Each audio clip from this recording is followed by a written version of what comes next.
다음은 국민의힘 내부 분열 얘기로 넘어가겠습니다. 저희가 앞서에도 뭐 국민의힘 이제 합쳐야 된다, 왜 분열하고 있느냐 이런 얘기를 했었었는데 지금 시청자 댓글이 또 하나 준비가 되어 있어서 이 얘기 구체적으로 한번 나눠보려 합니다. 자, 당원입니다. 앞에 내용이 저희가 이제 간략하게만 써놨는데 당원입니다. 국민의힘 해체되어야 합니다. 진정한 보수신당 지지합니다. 라고 이제 한 그 시청자분께서 댓글 올려주셨습니다. 보수 지지자분들의 목소리가 어떻게 보면 이제 국민의힘이 계속 분열하고 싸우고 있다 이런 이야기인데, 자, 친한계 저희가 앞서 말했습니다. 친한계 의원들 지금 국민의힘 내부에 있고요. 그리고 친윤. 그런데 이제 어제 권성동 원내대표가 이제 사의 표명했는데 이제 권성동 원내대표는 보수 지지자분들한테 더 이상 친윤이 아니어서 제가 그냥 구친윤으로 표기하겠습니다. 후임 원내대표 지금 선출과 차기 지도부 구성 문제를 두고 나서 이제 구친윤과 친한계 갈등이 좀 이어지고 있는데요. 이거는 좀 어떻게 보실까요? 예, 원래 정당이 큰 선거에 지면 항상 좀 시끄럽게 마련입니다. 특히 이번 같은 경우 대선에서 졌기 때문에 뭐 시끄러운 건 어느 정도 이제 예상은 했습니다만, 그럼에도 불구하고 시끄럽더라도 확실하게 뭐 이런 어떤 과정을 좀 홍역을 긋더라도 당이 좀 더 발전하는 그런 어떤 모습으로 나가야 됩니다. 지금 현재는 발전하는 어떤 모습보다는 그냥 아직까지 뭐 짙은 안개만 지금 끼어 있는 그런 어떤 형국인 것이죠. 네. 당에 있어서 투톱이라면 결국 이제 당 대표와 원내 대표인데 뽑는 방식이 다르죠. 원내 대표는 의원들이 이제 뽑게 되고, 그다음에 이제 당 대표는 당원 8대2 여론조사 20%로 이제 뽑게 되는 건데, 그렇죠. 지금 일단 비대위원장 김용태 비대위원장 같은 경우는 임기 6월 말까지 채우겠다 뭐 이런 어떤 생각을 갖고 있고, 그리고 또 당이 또 그래야 된다 봅니다. 왜냐하면 지금 권성동 원내대표마저 지금 사퇴를 한 가운데 그 김용태 위원장마저도 사퇴해버리면 아무도 없거든요. 그렇기 때문에 일단 6월 말까지 간다고 보고, 16일 날 원내대표를 지금 이제 새로 이제 선출하는 그런 어떤 예정으로 있습니다. 새로 원내대표를 이제 뽑게 되면 새 원내대표와 이제 비대위원장이 이제 새롭게 앞으로 어떻게 할 것인지 의총과 당원들의 이제 결정을 물어야 되는데, 저 개인적으로는 빨리 전당대회를 해야 된다고 봅니다. 왜냐하면 전당대회를 통해서 우리가 당이 앞으로 어떻게 이제 나가야 될지 이제 그런 어떤 생각을 갖고 있는 후보자들을 통해서 이제 그 뽑아야 된다. 그리고 또 뭐 혹자들은 전당대회 지금 우리가 이렇게 뭐 초상집에서 뭐 잔치집을 할 수 있는 이렇게 생각할 수도 있습니다. 그러나 지금 전당대회라는 게 잔치집 분위기 아니라 철저한 어떤 반성을 통해서 우리가 어떻게 뿌리부터 계획 혁신을 통해서 당을 어떻게 이끌어 가야 될 것인 것을 공론화하는 저는 그런 어떤 자리라고 보고, 특히 또 전당대회를 해야 되는 또 두 번째 이유는 뭐냐면, 지금 초기에 우리가 조금 전에 이야기했던 지금 이재명 정권에서 특검을 통해서 정치 보복을 한다고 이렇게 강력하게 드라이브를 걸고 있습니다. 그리고 새로운 어떤 이 정권의 어떤 인사라든지 하기 때문에 모든 언론과 국민들의 관심을 이재명 정권이 다 끌고 갈 수밖에 없는 그런 상황입니다. 그러면 우리는 뭐 할 것인가? 전당대회를 통해서 이런 것을 통해서 어떻게 싸운 이런 걸 통해서 언론의 관심을 조금이라도 우리가 이제 끌어와야 되거든요. 네. 그러기 위해서라도 저는 저게 이제 전당대회 시스템으로 가야 된다.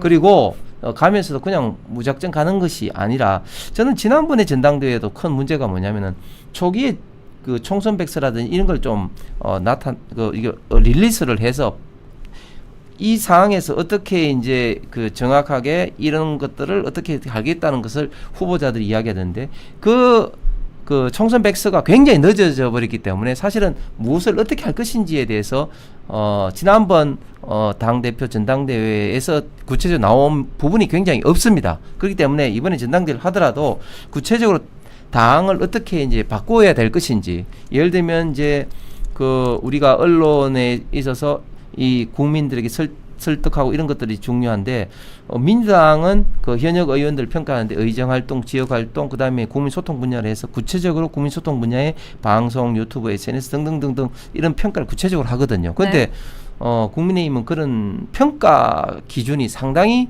민주당에 비해서는 좀 약하다. 네. 그래서 그런 어떤 면들을 예시로 제가 들었습니다만은, 구체적으로 어떻게 당을 개혁 혁신할 것인지에 대한 어떤 기본적인 어떤 텍스트를 어느 정도라도 조금 갖고 그것을 어떻게 실현할 것인지, 이런 어떤 것을 전당대회를 통해서 저는 분위기를 만들고, 그리고 당을 뽑기 위한 어떤 지도 체제를 만들어야 된다고 봅니다. 알겠습니다. 의원님, 그 말씀해주신 지금 전당대회 시스템으로 가야 한다. 그리고 개혁 혁신을 위한 평가 기준을 다시 마련해야 된다. 요거까지는 제가 이해했는데 그 전에 저희가 이제 얘기했던 갈등만 조금 포커스해서 제가 다시 정리해 볼게요. 지금 말씀하신 것처럼 김용태 비상대책위원장이 사퇴를 안 하고 이제 6월 말까지 임기를 유지할 네. 거라고 말씀하셨잖아요. 네.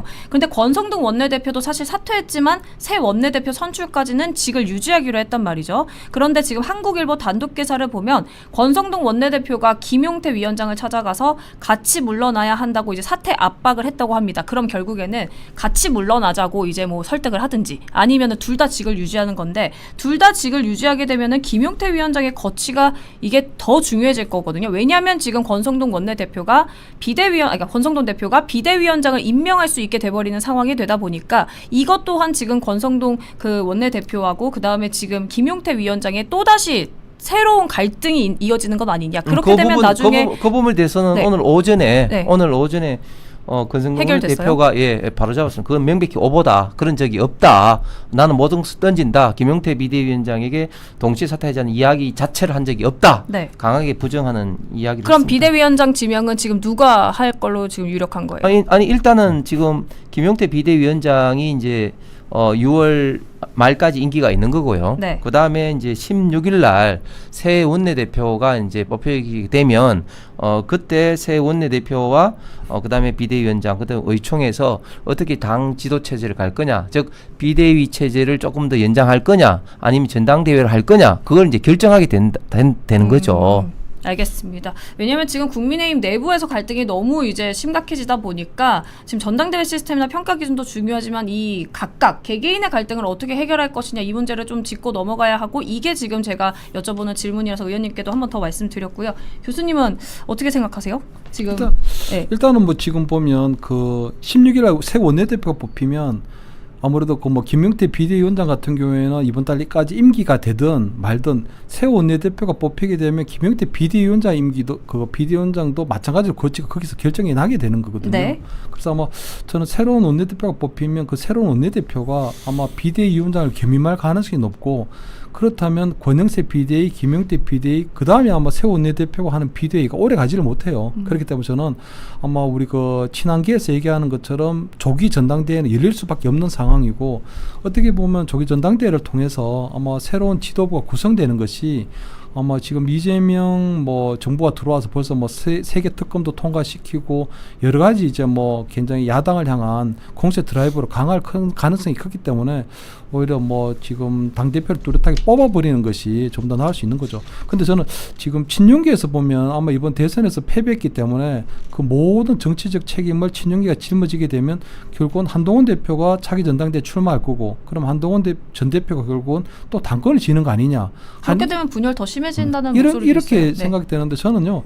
내년에 지방선거가 있거든요. 그럼 내년에 지방선거에서의 어떤 결과를 갖고 다시 한 번 더 어떤 당 지도부에 대한 거취가 결정될 수 있는 중요한 기준 선거가 있기 때문에 저는 뭐 아직까지 총선이 다가와 있는 게 아니거든요. 그래서 2017년도에도 그때 박근혜 대통령 탄핵됐은 이후에 아마 그 홍준표가 떨어지고 바로 또 이제 7월 달에 당대표가 되고 그다음 지방선거에서 우리가 또 패배하면서 이제 또 물러나고 한교안 체제가 들어서고 이런 과정이 있었기 때문에 저는 지금 아마 차기 총선까지 내다본 아직 3년 뒤의 일인데 그걸 두고 너무 당내에서 지금 서로 주도권 다툼하는 거는 우리끼리 그냥 힘을 낭비하는 것뿐이다. 지금은 어쨌든 대선에서 패배했고 이재명과 그리고 거대 야당 뭐 이제 여대 야소 형국이 어마어마하게 지금 우리가 거의 뭐 폭풍 앞에 거의 돛담배 신세나 마찬가지거든요. 이 국민의힘 107석 가지고 지금 거의 200석에 가까운 뭐 민주당과 그리고 이재명 대통령의 그 제왕적 권력과 싸워야 되는데 여기서 지금 107석을 누가 이 당을 가져가느냐, 당권을 진압 못하느냐 이런 거 가지고 싸우는 건 진짜 너무 웃기는 거거든요. 그래서 저는 아마 만약에 지금 조기에 전당대회를 열어서 한동훈 전 대표가 당권을 가져가는 것 때문에 지금 뭐 이 비대위 체제로 가겠다고 하는 거를 친윤계가 한다면 이거는 머리건 짱구예요, 짱구. 그러면 이거는 친윤계 짱구예요, 짱구. 머리로 아무것도 쓰지를 못하는 거예요. 왜냐하면 지금 김문수 후보 같은 경우에도 지금 아마 본인이 당권 싸움에 뛰어들면 이게 쓰레기 더미로 들어가는 거라고 하지만 오늘 국립현충원에 갔거든요. 맞아요. 국립현충원에 갔다는 나름대로 정치적 행보를 하고 있는 거거든요. 그렇기 때문에 어차피 뭐 한 달 뒤에든 두세 달 뒤에 전당대회가 열린다면 어차피 김문수 대 어차피 한동훈 그 양자 대결이에요. 또 만나겠네요. 또 다시 한번 더 우리 그 대선에서 최종 경선처럼 대선 최종 경선 2라운드에 들어가는 거거든요. 그래서 친윤계는 어차피 김문수를 밀 수밖에 없고 그다음에 거기에 대한 어떤 정치적 책임, 뭐 대선 패배 책임을 갖고 보수 어떤 당의 혁신을 갖고 한동훈 쪽은 놓을 거고 그래야 되는 거거든요. 그렇기 때문에 저는 아마 그 두 번의 어떤 당권 싸움이 최종전이 될 텐데 지금 친윤계가 그 상황에 대해서 괜히 뭐 이 한동훈 전 대표를 너무 의식해서 비대를 하자는 건 좀 머리 큰 짱구 역할이다. 그리고 저는 아마 이번에 새 원내대표 뽑히는 부분에는 저는 다른 사람보다는 안철수 의원이 했으면 하는 생각이 있거든요.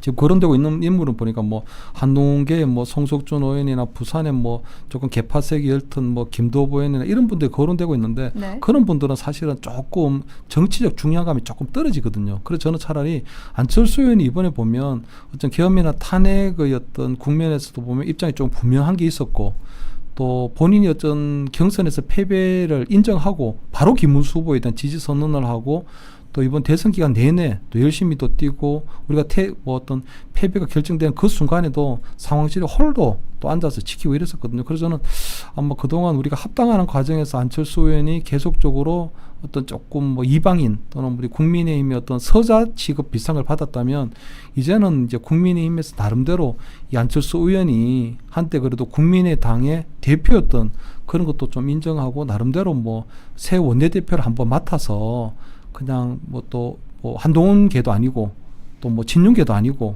그냥 본인이 본인대로 어떤 정치를 네. 하시는 분이기 때문에 전 새로운 원내대표에는 안철수 의원이 한번 나경원 의원은 어떻게 보세요? 나경원이 했고요.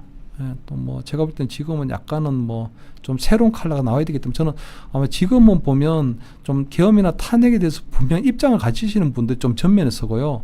친윤계는 저는 이선 후퇴까지는 아니지만 지금 전면에 설 때는 아니라고 보이거든요. 그래서 저는 원내대표는 안철수 그다음에 또 뭐 새로운 당대표도 보면 나름대로 친윤계는 이제 조금 이선 후퇴할 때는 아닌가 이런 게 생각되죠. 의원님, 당대표 네. 선거도 참 그렇지만 원내대표 선거도 참 예측하기가 굉장히 어렵습니다. 왜냐하면 그렇죠. 안철수는 괜찮잖아요. 원내대표 선거는 이제 결국 이제 유권자가 이제 의원들인데 의원들이 어떤 생각을 갖고 있는지 참 파악하기가 굉장히 어려워요. 이게 뭐 아침 저녁 이야기 다르고 또 머릿속에는 뭐 여러 가지 생각이 있기 때문에 이제 굉장히 이제 다를 수밖에 없는데 그럼에도 불구하고 한 가지 좀 공통적인 어떤 그런 생각을 가져야 되는 거 그리고 또 그렇게 생각을 가져야만 저는 당이 잘 된다고 보는데 즉 지금은 모든 상황을 좀 자기 어떤 계파 내지는 어떤 누구하고 친하다 이런 것을 좀 내려놓고 어떤 사람을 원내대표로 했을 때